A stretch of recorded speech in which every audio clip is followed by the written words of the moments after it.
ಇಂದು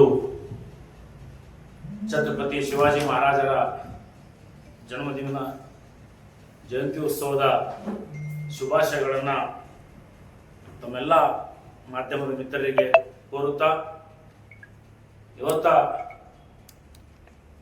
ಈ ಒಂದು ಪತ್ರಿಕಾಗೋಷ್ಠಿ ಸ್ವಾಗತವನ್ನು ಕೋರುತ್ತಾ ಈಗಾಗಲೇ ರಾಜ್ಯದಲ್ಲಿ ಕಳೆದ 30 ವರ್ಷಗಳ ಇತಿಹಾಸ ಇದೆ ಒಳ ಮೀಸಲಾತಿ ಹೋರಾಟಕ್ಕೆ. ಆದರೆ ಕಳೆದ ಕೆಲವು ತಿಂಗಳಿಂದ ಯಾವಾಗ ನ್ಯಾಯಮೂರ್ತಿ ನಾಗಮೋಹನ್ ದಾಸ್ ಅವರ ಏನು ಸರ್ಕಾರಕ್ಕೆ ವರದಿ ಒಪ್ಪಿಸಿತು, ಆ ವರದಿನೇ ನಾವು ಮೊದಲಿಂದಲೇ ಅದಕ್ಕೆ ವಿರೋಧ ಮಾಡ್ಕೊತಾ ಬಂದಿದ್ದೀವಿ. ಯಾಕೆಂದ್ರೆ ಆ ವರದಿ ಏಕಪಕ್ಷೀಯವಾಗಿ ಮತ್ತು ಅಂಕಿಅಂಶಗಳನ್ನು ತಿದ್ದಿ ಸರ್ಕಾರಕ್ಕೆ ಒಂದು ಸುಳ್ಳು ಅಂಕಿಅಂಶಗಳನ್ನು ಕೊಟ್ಟು ಬಲಗೈ ಸಮಾಜಕ್ಕೆ ಅಂಕಿಅಂಶದಲ್ಲಿ ತಾರತಮ್ಯ ಮಾಡಿ ನಮ್ಮ ಸಂಖ್ಯೆ ಜನಗಣತಿಯನ್ನು ಕಮ್ಮಿ ತೋರಿಸಿ ವರದಿ ಕೊಟ್ಟಾಗಿಂದಾನೇ ನಾವು ನಿರಂತರವಾಗಿ ಸ್ವಂತ ಅವರಿಗೆ ನಾಗಮೋಹನ್ ದಾಸರಿಗೆ ವರದಿ ಸಲ್ಲಿಸೋದಕ್ಕಿಂತ ಮುಂಚೆನೇ ನಾವು ಈ ವರದಿಯಲ್ಲಿ ಇಂಥ ತಪ್ಪುಗಳಾಗ್ತಾ ಇದೆ ಅಂತ ಅವರಿಗೆ ಮನವಿಯನ್ನು ಕೊಟ್ಟಿದ್ದೀವಿ. ಹಲವಾರು ರಾಜ್ಯದ ಎಲ್ಲಾ ಬೀದರಿಂದ ಹಿಡ್ಕೊಂಡು ಚಾಮರಾಜನಗರವರೆಗೆ. ಆದರೂ ಸಹ ನಮ್ಮ ಮನವಿಗೆ ನಮ್ಮ ಸ್ಪಂದನೆ ನೀಡದೆ ಏಕಪಕ್ಷೀಯವಾಗಿ ಒಳಸಂಚಿನಿಂದ ಬಲಗೈ ಸಮಾಜಕ್ಕೆ ಅನ್ಯಾಯ ಮಾಡುವ ಉದ್ದೇಶದಿಂದನೇ ಈ ವರದಿಯನ್ನು ಸಲ್ಲಿಸಿದ್ರು. ಇದು ತಮ್ಗೆಲ್ಲ ಗೊತ್ತಿತ್ತು. ಇದು ಯಾಕೆ ಹೇಳ್ತಾ ಇದ್ದೀನಿ ಅಂದ್ರೆ, ನಮ್ಮ ಸಂಖ್ಯೆ ಬಲಗೈ ಸಂಖ್ಯೆ ಈ ರಾಜ್ಯದಲ್ಲಿ ನಿಖರವಾಗಿ ಒಂದೇ ಗುಂಪಿನಲ್ಲಿ ಹಾಕಿ ಸಂಖ್ಯೆ ಮಾಡಿದ್ರೆ ಇವತ್ತು ನಮಗೆ 6-6-5 ಪರಿಸ್ಥಿತಿ ಬರ್ತಿದ್ದಿಲ್ಲ.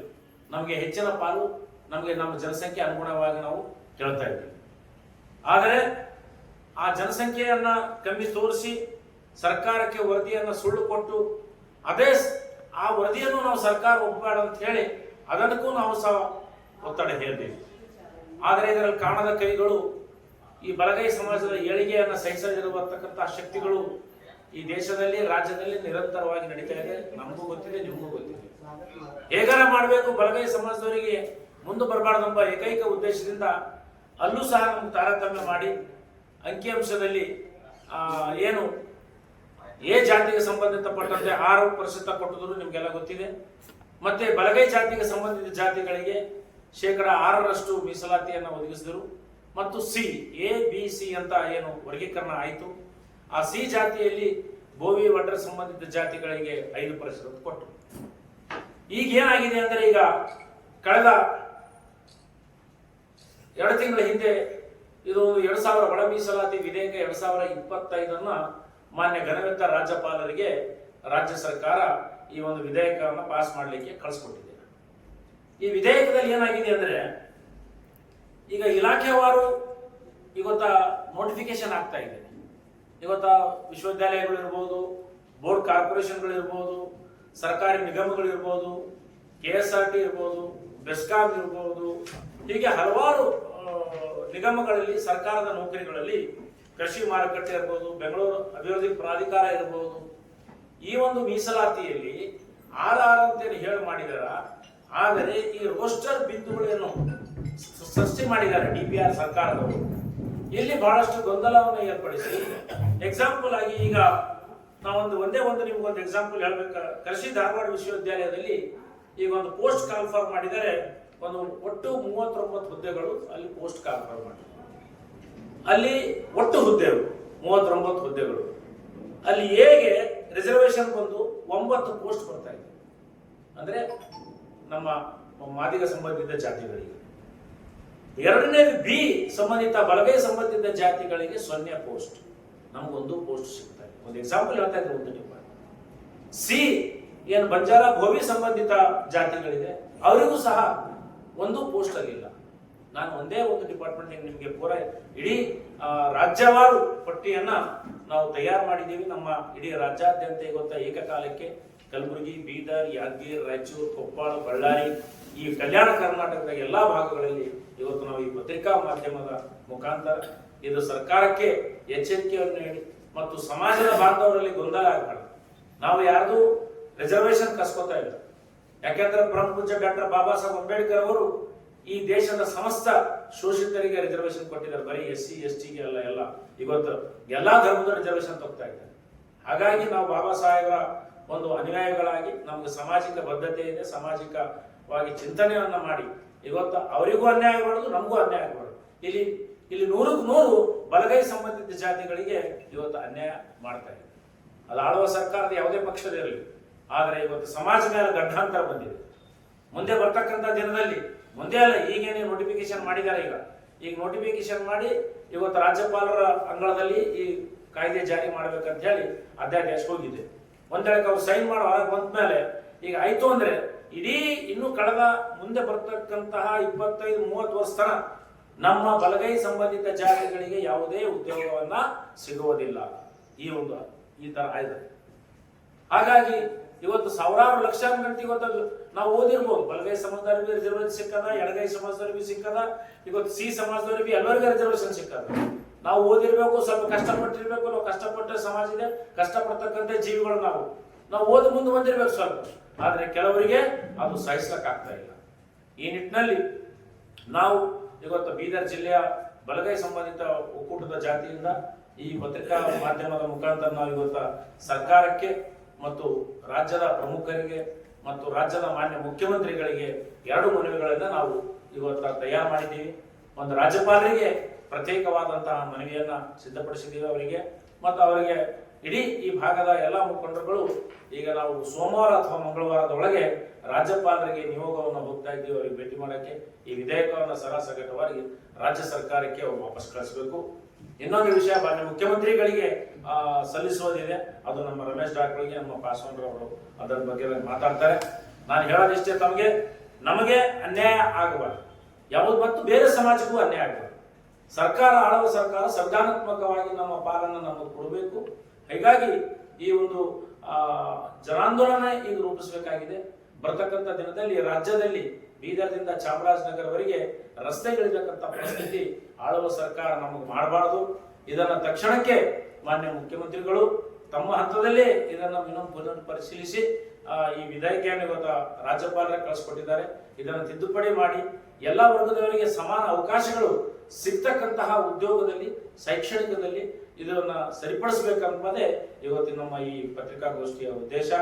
ಮತ್ತು ಈ ಕುರಿತು ಇನ್ನೊಂದು 2 ದಿವಸದಲ್ಲೇ ಇಡೀ ಈ ಭಾಗದ ಎಲ್ಲಾ ಪಕ್ಷದ ಮುಖಂಡರುಗಳು, ಅಂದ್ರೆ ಬಲಗೈ ಸಂಬಂಧಿತ ಜಾತಿಯ ಮುಖಂಡರುಗಳು ಮತ್ತು ಹೋರಾಟಗಾರರು, ವಿವಿಧ ಸಂಘಟನೆಯ ಎಲ್ಲ ಪದಾಧಿಕಾರಿಗಳು, ಚಿಂತಕರು, ಸಾಹಿತಿಗಳು ಮತ್ತು ಎಲ್ಲರೂ ಸೇರ್ಕೊಂಡು ಈ ಒಂದು ಬೃಹತ್ ಹೋರಾಟ ರಾಜ್ಯಾದ್ಯಂತ ರೂಪಿಸುವಲ್ಲಿ ನಾವು ರಾಜ್ಯ ಮಟ್ಟದ ಸಭೆಯನ್ನ ಈಗಾಗಲೇ ನಿರ್ಣಯಿಸಿದ್ದಾರೆ. ನಮ್ಮ ಒಕ್ಕೂಟದ ಜ್ಞಾನ ಪ್ರಕಾಶ್ ಸ್ವಾಮೀಜಿ ಅವರು, ಮತ್ತೆ ನಮ್ಮ ಈ ಪರಿಶಿಷ್ಟ ಜಾತಿ ಪರಿಶಿಷ್ಟ ಪಂಗಡದ ಬಲಗೈ ಸಂಬಂಧಿತ ಜಾತಿಯ ರಾಜ್ಯ ನೌಕರರ ಸಂಘದ ಅಧ್ಯಕ್ಷರಾದ ಶ್ರೀ ಚಂದ್ರಶೇಖರಯ್ಯನವರು, ಇವರೆಲ್ಲರೂ ಸೇರ್ಕೊಂಡು ಮತ್ತು ನಮ್ಮ ರಾಜ್ಯದ ಎಲ್ಲ ದಲಿತ ಚಳವಳಿ ಹಿರಿಯ ಮುಖಂಡರುಗಳು ಸೇರ್ಕೊಂಡು ಈ ಒಂದು ಹೋರಾಟಕ್ಕೆ ಅಣಿಯಾಗ್ತಾ ಇದ್ದೀವಿ. ಹೀಗಾಗಿ ತಕ್ಷಣಕ್ಕೆ ನಮಗೆ ರಸ್ತೆಗೆ ಬರದಂಗೆ ಮತ್ತು ಈ ರಾಜ್ಯದಲ್ಲಿ ಕಾನೂನು ಸುವ್ಯವಸ್ಥೆ ಕಾಪಾಡತಕ್ಕಂಥ ಕೆಲಸ ಸನ್ಮಾನ್ಯ ರಾಜ್ಯ ಸರ್ಕಾರ ಮತ್ತು ಆಯಾ ಜಿಲ್ಲೆಯ ಜಿಲ್ಲಾಡಳಿತಕ್ಕೆ ಸಂಬಂಧಪಟ್ಟಿದೆ. ಹಾಗಾಗಿ ಇದನ್ನ ಸಮಾಜದಲ್ಲಿ ಅಶಾಂತಿಗೆ ಗೊಂದಲ ಉಂಟು ಮಾಡದೆ ಈ ಸಮಸ್ಯೆಯನ್ನ ಬೇಗನೆ ಬಗೆಹರಿಸಿ ಎಲ್ಲರಿಗೆ ಸಮಾನವಾದ ಅವಕಾಶವನ್ನ ಮಾಡಿಕೊಡ್ಬೇಕಂತ ಹೇಳಿ ನಾನು ರಾಜ್ಯ ಸರ್ಕಾರಕ್ಕೆ ಬೀದರ್ ಜಿಲ್ಲೆಯ ಎಲ್ಲ ನಮ್ಮ ಬಲಗೈ ಸಂಬಂಧಿತ ಜಾತಿಯ ಒಕ್ಕೂಟದ ಪರವಾಗಿ ಹಾಗೂ ವಿವಿಧ ಬಲಗೈ ಸಂಬಂಧಿತ ಜಾತಿಗಳ ಮುಖಂಡರ ಪರವಾಗಿ ನಾನು ಮನವಿ ಮಾಡಿಕೊಳ್ತಾ ಇದ್ದೇನೆ. ಮತ್ತೊಮ್ಮೆ ತಮ್ಮೆಲ್ಲರಿಗೆ ಪತ್ರಿಕಾ ಮಾಧ್ಯಮಕ್ಕೆ ಬಂದಂತ ಗೋಷ್ಠಿಗೆ ಬಂದಂತ ತಮ್ಮೆಲ್ಲರಿಗೆ ವಂದಿಸಿ ನಾನು ಮಾತು ಮುಗಿಸ್ತೇನೆ. ಜೈ. ಮತ್ತೊಮ್ಮೆ ಪ್ರೀತಿಯ ಸ್ವಾಗತವನ್ನು ಕೋರ್ತಾ ವೇದಿಕೆ ಮೇಲೆ ಇರ್ತಕ್ಕಂಥ ನಮ್ಮ ಮುಖಂಡರು ಕೂಡ ಸ್ವಾಗತವನ್ನು ಮತ್ತೊಮ್ಮೆ ಕೋರಿ, ಈಗಾಗಲೇ ನಮ್ಮ ಡಿ ಕುಮಾರ್ ಬಂದರ್ ಸರ್ ಅವರು ಒಂದು ಸಮಗ್ರ ಮಾಹಿತಿಯನ್ನು ತಮಗೆ ಕೊಟ್ಟಿದ್ದಾರೆ. ಎರಡನೇದಾಗಿ ನಮ್ಮ ಪತ್ರಿಕಾಗೋಷ್ಠಿ ನೋಟ್ ಇದೆ, ನೋಟಿನಲ್ಲಿ ಕೂಡ ಕಂಪ್ಲೀಟ್ ಆಗಿದೆ ಗವರ್ನರ್ದು ಮತ್ತು CM. ಇಲ್ಲಿ 1994ರಿಂದ ಕರ್ನಾಟಕದಲ್ಲಿ ಒಳ ಮೀಸಲಾತಿ ಹೋರಾಟ ಚಾಲು ಆಯಿತು. ಇದಕ್ಕೆ ಕರ್ನಾಟಕದ ದಲಿತ ಸಂಘರ್ಷ ಸಮಿತಿ ಪ್ರೊಫೆಸರ್ P. ಕೃಷ್ಣಪ್ಪನವರ ನೇತೃತ್ವದಲ್ಲಿ ಅನೇಕ ಮಾದಿಗದಲ್ಲೂರ ಆಮೇಲೆ ಚಳವಾದಿ ಸಂಘಟನೆಗಳು ಎಲ್ಲವೂ ಕೂಡ ಒಳ ಮೀಸಲಾತಿಗೆ 30 ವರ್ಷದಿಂದ ಹೋರಾಟದ ಫಲವಾಗಿ ಇವತ್ತು ನಾವು ಆ ಒಳ ಮೀಸಲಾತಿಯ ಒಂದು ಫಲ ದಕ್ತು ನಮಗನ್ನುವಂಥ ಖುಷಿಯಲ್ಲಿ ನಾವೆಲ್ಲ ಇದ್ವಿ. ಸರ್ಕಾರನೂ ಕೂಡ ಜಾರಿ ಮಾಡ್ತು. ಹೋರಾಟದ ಒತ್ತಡಕ್ಕಾಗಿ ಇಡೀ ದಲಿತ ಸಮುದಾಯ ಒಳ ಮೀಸಲಾತಿ ಜಾರಿ ಮಾಡಿದ್ರಿಂದ ಸರ್ಕಾರಕ್ಕೆ ತುಂಬಾ ಕೃತಜ್ಞತೆ ಭಾವದಿಂದಲೂ ಕೂಡ ನಾವು ಸಪೋರ್ಟ್ ಮಾಡಿದ್ವಿ. ಆದರೆ ಇದು ನಿಜವಾದಂತ ಸಮಸ್ಯೆ ಉಲ್ಬಣ ಆಗಿದ್ದು ಇದು ಜಾರಿ ಆಗುವಂತ ಸಂದರ್ಭದಲ್ಲಿ ಒಳ ಮೀಸಲಾತಿ. ಇವತ್ತು ಒಳ ಮೀಸಲಾತಿ ಉದ್ದೇಶ ಏನು? ನೂರಾರು ವರ್ಷಗಳಿಂದ ಸ್ವಾತಂತ್ರ್ಯ ಬಂದಾಗಿನಿಂದ ಕೆಲವು ಜಾತಿಗಳಿಗೆ ಲಾಭ ಸಿಕ್ಕಿದೆ. ಹಾಗಾಗಿ ಇದರ ಲಾಭ ಎಲ್ಲ ಉಪಜಾತಿಗಳಿಗೆ ಸಿಗ್ಬೇಕನ್ನುವಂತ ಕಾರಣಕ್ಕಾಗಿ ಒಳ ಮೀಸಲಾತಿ ಜಾರಿಗೆ ಬಂದಿತ್ತು. ಅದು ಒಳ ಮೀಸಲಾತಿ ಉದ್ದೇಶ ಎಲ್ಲ ಉಪ ಸಮುದಾಯಗಳಿಗೆ ನ್ಯಾಯ ಕೊಡ್ತಕ್ಕಂಥದ್ದು, ಸಹಾಯ ಮಾಡ್ತಕ್ಕಂಥ ಒಂದು ಬದಲಾಗಿ ಇದು ಕೆಲವು ಜಾತಿಗಳನ್ನ ಅದು ಟೆಕ್ನಿಕಲ್ ಪ್ರಾಬ್ಲಮ್ ಇದೆ, ಅದು ಉದ್ದೇಶ ಕೊಡುವಾಗಂತಲ್ಲ, ಇದು ಸಮಾಜ ಕಲ್ಯಾಣ ಇಲಾಖೆ ಸರಿಯಾದಂತ ಪಾತ್ರ ನಿರ್ವಹಿಸಬೇಕಾಗಿದ್ದರೆ ಆ ರೋಸ್ಟರ್ ಬಿಂದು ನಿರ್ಮಾಣ ಮಾಡುವಾಗಲೇ ಇದು ಅಸಮಾನ ರೋಸ್ಟರ್ ಬಿಂದು ನಿರ್ಮಾಣ ಆಗಿದೆ. ಹಾಗಾಗಿ ಅಲ್ಲಿ ಇದು ಗೊಂದಲ ಸೃಷ್ಟಿಯಾಗಿದೆ. ಈ ಯೂನಿವರ್ಸಿಟಿಗಳಲ್ಲಿ ಬೇರೆ ಬೇರೆ ಇಲಾಖೆಗಳಲ್ಲಿ ಒಂದೇ ಒಂದು ಹುದ್ದೆಗಳು ಬಂದಾಗ ಇದು ಸಮಸ್ಯೆ ಉಲ್ಬಣ ಆಗ್ತಾ ಇದೆ. ಹಾಗಾಗಿ ಸರ್ಕಾರ ಸಮಾನವಾದಂತ ಬಿಂದುವನ್ನು ಸೃಷ್ಟಿ ಮಾಡಬೇಕು. ಹೇಗ್ ಮಾಡಬೇಕು ಅಂದ್ರೆ ಇಡೀ ಕರ್ನಾಟಕದಲ್ಲಿ ಇರ್ತಕ್ಕಂಥ ಉದಾಹರಣೆ FDA ಪೋಸ್ಟ್ಗಳು ಇದಾವೆ, SDA ಪೋಸ್ಟ್ಗಳು ಇದಾವೆ. ಇವೆಲ್ಲವೂ ಕೂಡ KPSC ಒಂದು ಘಟಕವಾಗಿ ಇಡೀ ರಾಜ್ಯದಂತ ಏಕಕಾಲದಲ್ಲಿ ಸಿಂಗಲ್ ವಿಂಡೋ ನಲ್ಲಿ ಇವು ನೇಮಕ ಮಾಡಬೇಕು. ಈಗ ಒಂದು 3000 FDA ಪೋಸ್ಟ್ ಇದಾವೆ. ಅವು 3000 ಮಾಡಿದ ನಂತರ ಅಲ್ಲಿ ರೋಸ್ಟರ್ ನೀವು ಫಾಲೋ ಮಾಡಿದ್ರೆ ಸರಿಯಾಗಿ ಅದು ಹಂಚಿಕೆ ಆಗುತ್ತೆ ಎಲ್ಲ ಸಮುದಾಯಗಳಿಗೆ. ಆವಾಗ ನೀವು ಬೇಕಾದ್ರೆ ಆಯಾ ಡಿಪಾರ್ಟ್ಮೆಂಟ್ಗಳಿಗೆ ಹಂಚಿಕೆ ಮಾಡುವಾಗ ಅದು ಹಂಚಿಕೆ ಮಾಡಬಹುದು. ಹಾಗಾಗಿ A ವೃಂದದ ಶ್ರೇಣಿ ಅಧಿಕಾರಿಯಾಗಲಿ, B ವೃಂದದ ಹುದ್ದೆಗಳಾಗಲಿ ಎಲ್ಲವೂ ಕೂಡ KPSC ಥ್ರೂ ಒಂದು ಘಟಕವಾಗಿ ಇಡೀ ಹುದ್ದೆಗಳನ್ನ ಕ್ರೋಢೀಕರಿಸಿ, ಇಡೀ ಕರ್ನಾಟಕದಲ್ಲಿ ಇರ್ತಕ್ಕಂಥ SC ಹುದ್ದೆಗಳನ್ನ ST ಹುದ್ದೆಗಳನ್ನ ಕ್ರೋಢೀಕರಿಸಿ ಅವಾಗ ಇದು ಸಮಾನವಾಗಿ ಬಿಂದು ಹಂಚಿಕೆ ಮಾಡಿದಾಗ ಇದು ಎಲ್ಲಾ ಸಮುದಾಯಗಳಿಗೆ ಅಂದ್ರೆ ಎಲ್ಲಾ ಉಪಜಾತಿಗಳಿಗೆ ಸಮಾನವಾದಂತ ಅವಕಾಶ ಸಿಗುತ್ತೆ. ಆ ಒಂದು ತಾಂತ್ರಿಕವಾಗಿರ್ತಕ್ಕಂಥ ದೋಷದಿಂದ ಈ ಕೆಲವು ಸಮುದಾಯಗಳು ಸಿಡಿದೇಳ್ತಕ್ಕಂಥ ಪರಿಸ್ಥಿತಿ ಇದೆ. ಆಲ್ರೆಡಿ ಸಿಡಿದು ಮೈಸೂರು, ಬೆಂಗಳೂರು ಯೂನಿವರ್ಸಿಟಿಗಳಲ್ಲಿ ವಿದ್ಯಾರ್ಥಿಗಳು ಹೋರಾಟ ಶುರು ಮಾಡಿದ್ದಾರೆ. ಇವತ್ತು ಈ ಹೋರಾಟ ರಾಜ್ಯವ್ಯಾಪಿ ಶುರು ಮಾಡೋದಕ್ಕಿಂತ ಮುಂಚೆ, ಯಾಕಂದ್ರೆ ಇದು ಕರ್ನಾಟಕದ ಕಾಂಗ್ರೆಸ್ ಸರ್ಕಾರ ಇದೇನು ಒಳ ಮೀಸಲಾತಿ ಜಾರಿಗೆ ತಂದು ತನ್ನ ಒಂದು ಇದಕ್ಕೇನು ಅದು ಲಾಭ ಮಾಡ್ಕೊಳ್ಬೇಕಂತ ಉದ್ದೇಶ ಇತ್ತು. ಅದು ಈಗ ಮತ್ತದು ವಿರೋಧ ಆಗ್ತಾ ಇದೆ. ಯಾಕಂದ್ರೆ ಸರಿಯಾಗಿ ಅದು ಹಂಚಿಕೆ ಉದ್ದೇಶನೇ ಅದು ಈಡೇರ್ತಾ ಇಲ್ಲ. ಇವತ್ತು ರಾಜ್ಯಪಾಲರದ ಮಸೂದೆ ತಡೆ ಹಿಡಿದಿದ್ದಾರೆ. ಕೆಲವು ಇಲಾಖೆಗಳಲ್ಲಿ ಹಾಗೆ ನೋಟಿಫಿಕೇಶನ್ ಜಾರಿ ಆಗ್ತಾ ಇದೆ. ಒಂಥರ ಗೊಂದಲದ ಗೂಢಮಯವಾಗಿದೆ. ಅದಕ್ಕಾಗಿ ಮಾನ್ಯ ಮುಖ್ಯಮಂತ್ರಿಗಳು, ಸಮಾಜ ಕಲ್ಯಾಣ ಇಲಾಖೆ ಸಚಿವರು, ಸರ್ಕಾರದ ಪ್ರಧಾನ ಕಾರ್ಯದರ್ಶಿಗಳು, ಸಂಬಂಧಪಟ್ಟಂತ ಇಲಾಖೆ ಪ್ರಿನ್ಸಿಪಲ್ ಸೆಕ್ರೆಟರಿಗಳೆಲ್ಲ ಸೇರಿ ಇದು ಮತ್ತೊಮ್ಮೆ ಹೊಸ ಬಿಂದು ಸೃಷ್ಟಿ ಮಾಡಬೇಕು. KPSC ಥ್ರೂ ಇಡೀ ರಾಜ್ಯದಲ್ಲಿರತಕ್ಕಂಥ ಹುದ್ದೆಗಳನ್ನು ಕ್ರೋಢೀಕರಿಸಬೇಕು, ಕ್ಲಬ್ ಮಾಡಬೇಕು. ಆವಾಗ ಸಮಾನ ಬಿಂದುವಾಗಿ 6-5 ಒಂದು ಮಾನದಂಡದಲ್ಲಿ ಹಂಚಿಕೆ ಮಾಡಿದಾಗ ಎಲ್ಲಾ 101 ಉಪಜಾತಿಗಳಿಗೆ ಸಾಮಾಜಿಕ ನ್ಯಾಯ ದೊರಕುತ್ತದೆ ಅಂತಕ್ಕಂಥ ಒಂದು ಉದ್ದೇಶದಿಂದ ಇವತ್ತು ಈ ಪತ್ರಿಕಾಗೋಷ್ಠಿ ಕರೆಯಲಾಗಿದೆ. ಇವತ್ತು ಈ ಎಲ್ಲಾ ಬೇಡಿಕೆಗಳನ್ನು ಇಟ್ಕೊಂಡು ಸರ್ಕಾರಕ್ಕೆ ನಾವು ಒತ್ತಾಯ ಮಾಡ್ತಾ ಇದೀವಿ. ಈ ಗೊಂದಲಗಳನ್ನು ಕೂಡಲೇ ಸರಿಪಡಿಸಿ ಎಲ್ಲ ಸಮುದಾಯಗಳಿಗೆ ಸಾಮಾಜಿಕ ನ್ಯಾಯವನ್ನು ಕೊಡಬೇಕನ್ನುವಂತ ಒಂದು ಒತ್ತಾಯನ ನಾವು ಮಾಡ್ತಾ ಇದೀವಿ. ನಮಸ್ಕಾರ. ಅದು ಪ್ರಿಯಾರಿಟಿ ಪ್ರಕಾರ A ಗುಂಪಿಗೆ ಹೋಗುತ್ತೆ. ಫಸ್ಟ್ A, ಆ ನಂತರ B. ಈ ಒಂದೇ ಹುದ್ದೆ ಇತ್ತು ಅದ್ರದ್ದು is goes to A group, ಮುಗಿತದು, ಅಲ್ಲಿಗೆ ಮುಗಿತು. ಮತ್ತೊಂದು ಡಿಪಾರ್ಟ್ಮೆಂಟ್ ಬರುತ್ತೆ, ಅಲ್ಲಿನೂ ಕೂಡ ಈಗ ಪೊಲಿಟಿಕಲ್ ಸೈನ್ಸ್ ಇದೆ, ಈ ಸೋಷಿಯಾಲಜಿ ಇದೆ. ಸೋಷಿಯಾಲಜಿ ಒಂದೇ ಪೋಸ್ಟ್ ಇದೆ, ಅದು A ಗ್ರೂಪಿಗೆ ಹೋಯ್ತು. ಅದು ಪ್ರಿಯಾರಿಟಿ ಪ್ರಕಾರ ಒಳ ಮೀಸಲಿದ ಪ್ರಿಯಾರಿಟಿನೇ ಹಂಗೆ, ಫಸ್ಟ್ ಪ್ರಿಯಾರಿಟಿ A ಗ್ರೂಪಿಗೆ ಕೊಡ್ಬೇಕಂತಿದೆ. ಈಗ ಒಂದೇ ಹುದ್ದೆಗೆ ಮತ್ತೊಂದು ಘಟಕ ಬರುತ್ತೆ, ಅಲ್ಲಿನೂ ಫಸ್ಟ್ ಪ್ರಿಯಾರಿಟಿ A ಗುಂಪು ಅಂದಾಗ ಅಲ್ಲಿನೂ ಅದೇ ಹೋಗುತ್ತೆ, ಒಂದೇ ಪೋಸ್ಟ್ ಇದೆ. ಹಾಗಾಗಿ ನಾವೇನ್ ಹೇಳ್ತೇವೆ, ಒಂದೇ ಕಡೆ ಹೋಯ್ತು 10 ಪೋಸ್ಟ್ ಕ್ರೋಢೀಕರಿಸಿ ಆ ಒಂದೇ ಸರಿ 10 ಪೋಸ್ಟ್ ಅನ್ನ ಏಕಕಾಲಕ್ಕೆ ನೀವು ABC 3 ಭಾಗಗಳ ವರ್ಗೀಕರಿಸಿ ಒಟ್ಟಾಗ 3 ಗುಂಪಿನ ಸಮುದಾಯಗಳಿಗೆ ನ್ಯಾಯ ಸಿಗುತ್ತೆ. ಈಗ ಒಂದು ಸ್ಮಾಲ್ ಸ್ಕೇಲ್ ಸಣ್ಣ ಕೈಗಾರಿಕೆ ಅಭಿವೃದ್ಧಿ ನಿಗಮದಲ್ಲಿ 44 ಪೋಸ್ಟ್ಗಳನ್ನ ಕಾಲ್ ಮಾಡಿದ್ದಾರೆ. 44ರಲ್ಲಿ A ಗುಂಪಿನವರಿಗೆ 12 ಪೋಸ್ಟ್ ಹೋಗ್ತಾ ಇದೆ, B ಗುಂಪಿನವರಿಗೆ ಒಂದೇ ಒಂದು ಪೋಸ್ಟ್ ಬರ್ತಾ ಇದೆ. ಇದು ಯಾವ ನ್ಯಾಯ? ಅದನ್ನೇ ಸರಿಪಡಿಸಬೇಕು. ಟೆಕ್ನಿಕಲ್ ಪ್ರಾಬ್ಲಮ್ ಆಫೀಸರ್ಸ್ ಮಾಡಿದ್ದಾರೆ. ಈ ಬಿಂದುಗಳನ್ನು ರೋಸ್ಟರ್ ಬಿಂದುವನ್ನು ಸೃಷ್ಟಿ ಮಾಡಿದ್ದಾರೆ. ಅಲ್ಲಿ ಮಾಡತಕ್ಕಂತ ಸಂದರ್ಭದಲ್ಲಿ ಘನಘೋರವಾದಂತ ನಮ್ಮ ಬಲಗೈ ಸಮಾಜಕ್ಕೆ ಒಂದು ಮರಣ ಶಾಸನವಾದಂತ ಈ ಶಾಸನ ರೂಪಿಸಿದ್ದಾರೆ. ಅದಕ್ಕಾಗಿ ಇವತ್ತ ಇಡೀ ಸಮುದಾಯದ ಒಟ್ಟಿಗೆ ತಗೊಂಡೆ, ಬಲಗೈ ಇರ್ಬೋದು, ಎಡಗೈ ಇರ್ಬೋದು, ನಮ್ಮ ಬಾಬಾ ಸಾಹೇಬ್ ಅಂಬೇಡ್ಕರ್ ಕೊಟ್ಟಂತ ಸಂವಿಧಾನದ ಎಲ್ಲಾ ಫಲಾನುಭವಿಗಳು 101 ಜಾತಿ SC-ದಾಗಿರ್ಬೋದು, ST-ದಾಗಿರ್ಬೋದು, OBC-ದಾಗಿರ್ಬೋದು, ಇವತ್ತ EWS ತಪ್ಪಬೇಕಂತವ್ರು ಅದು ಅಸಂವಿಧಾನಿಕವಾಗಿ ತಪ್ಪಬೇಕಂತವ್ರು ಇವತ್ತು ರಿಸರ್ವೇಶನ್ ಫಾಯ್ದಾ ತಗೊಳ್ತಾ ಇದ್ದಾರೆ. ನಾವು ಯಾರಿಗೂ ಬಾಬಾ ಸಾಹೇಬ್ ರಿಸರ್ವೇಶನ್ ಹೇಳ್ತಾ ಇಲ್ಲ, ತಗೋರ್ ಎಲ್ಲರೂ ಮುಂದೆ ಬರ್ರಿ, ಈ ದೇಶ ಕಟ್ಟೋಣ ನಾವು. ಆದ್ರೆ ಒಬ್ಬರಿಗೆ ಅನ್ಯಾಯ ಮಾಡಿ ಇದು ಮಾಡ್ತೀವಿ ಅಂದ್ರೆ ಇದು ಸಹಿಸಲಾದ ಮಾತಿದೆ.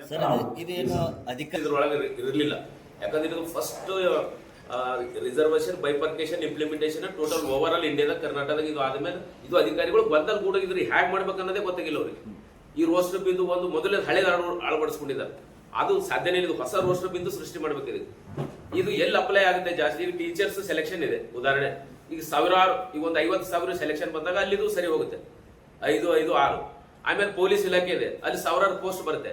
ಈಗ ಸಾವಿರಾರು ಪೋಸ್ಟ್, ಲಕ್ಷಾಂತರ ಪೋಸ್ಟ್ ಬರೋ ಕಡೆ ಇದು ಅಪ್ಲೈ ಆಗುತ್ತೆ. ಅದ್ರ 1, 2, 3 ಗ್ರೇಡ್ 1, ಗ್ರೇಡ್ 2 ಅಧಿಕಾರಿಗಳ ಕಡೆ ಇದು ಗೊಂದಲ ಆಗ್ತದೆ. ಈ ಗೊಂದಲ ಸೃಷ್ಟಿ ಮಾಡ್ಬೇಕಂದ್ರೆ ಇದು KPSC ಅಂತಕ್ಕಂಥ ಏನು ನೇಮಕಾತಿ ರಿಕ್ರೂಟ್ಮೆಂಟ್ ಬೋರ್ಡ್ ಇದೆ, ಅದ್ರ ಒಳಗಡೆ ನೀವೆಲ್ಲ ಕ್ಲಬ್ ಆಗ್ಬೇಕು. ಇಡೀ ಎಲ್ಲಾ ಇಲಾಖೆ ಪೋಸ್ಟ್ಗಳು ಒಂದೇ ಕಡೆ ಕ್ಲಬ್ ಆಗಿ ಆವಾಗ ಹಂಚಿಕೆ ಆಗಬೇಕು. ಎಲ್ಲಾ ಡಿಪಾರ್ಟ್ಮೆಂಟ್ ಸೇರಿ ಒಂದು 300 ಪೋಸ್ಟ್ ಬರ್ತಾ ಇದೆ ಅಂತ SC. ಆವಾಗ ಅದ್ರ ಮೇಲೆ ಎಲ್ಲ ಉಪಜಾತಿಗಳಿಗೆ ABC ನಲ್ಲಿ ಹಂಚಿಕೆ ಮಾಡಿದಾಗ ಇದು ನ್ಯಾಯ ಸಿಗುತ್ತೆ. ಇದು ಈ ಪಂಜಾಬ್, ತಮಿಳುನಾಡಿನಲ್ಲಿ ಮಾಡಿದರೆ ಇವ್ರು ಹೋಗಿ ಅಧ್ಯಯನ ಮಾಡಬರ್ಬೇಕು. ಅಲ್ಲಿ ಈ ತರ ಬೈಫರ್ಕೇಶನ್ ಮಾಡಿರ್ತಕ್ಕಂಥ ಉದಾಹರಣೆ ಇದೆ. ಅಲ್ಲಿ ಯಾರು ಸಮುದಾಯಗಳಿಗೆ ಅನ್ಯಾಯ ಆಗಿದೆ. ಇಲ್ಲಿ ಇವರು ಅಧಿಕಾರಿಗಳು ಗೊಂದಲ, ಮತ್ತು ವಿಶೇಷವಾಗಿ ಸಮಾಜ ಕಲ್ಯಾಣ ಇಲಾಖೆ ಇದರಿಗೆ ಪಾತ್ರ ನಿರ್ವಹಿಸಬೇಕಾಗಿತ್ತು. ಅದು ಸರಿಯಾದಂತ ಮಾಹಿತಿ ಆ ಪ್ರಿನ್ಸಿಪಲ್ ಸೆಕ್ರೆಟರಿಗಿಲ್ಲ, ಕಮಿಷನರ್ಗಿಲ್ಲ, ಆ ಮಿನಿಸ್ಟರ್ಗಳ ಅದೇನೋ ಗೊತ್ತಿಲ್ಲ. ಬಟ್ ಇದು ಸಂಪೂರ್ಣ ನಿರ್ಲಕ್ಷ್ಯದ ಸಮಾಜ ಕಲ್ಯಾಣ ಇಲಾಖೆ. CM ತಪ್ಪು ಮಾಹಿತಿ ಕೊಡೋದು, ಬೇರೆ ಬೇರೆ ಅಧಿಕಾರಿಗಳಿಗೆ ತಪ್ಪು ಮಾಹಿತಿ ಕೊಡೋದು, ಈ ತರ ಮಾಡಿ ಇದು ಗೊಂದಲ ಸೃಷ್ಟಿ ಮಾಡಿದ್ದಾರೆ.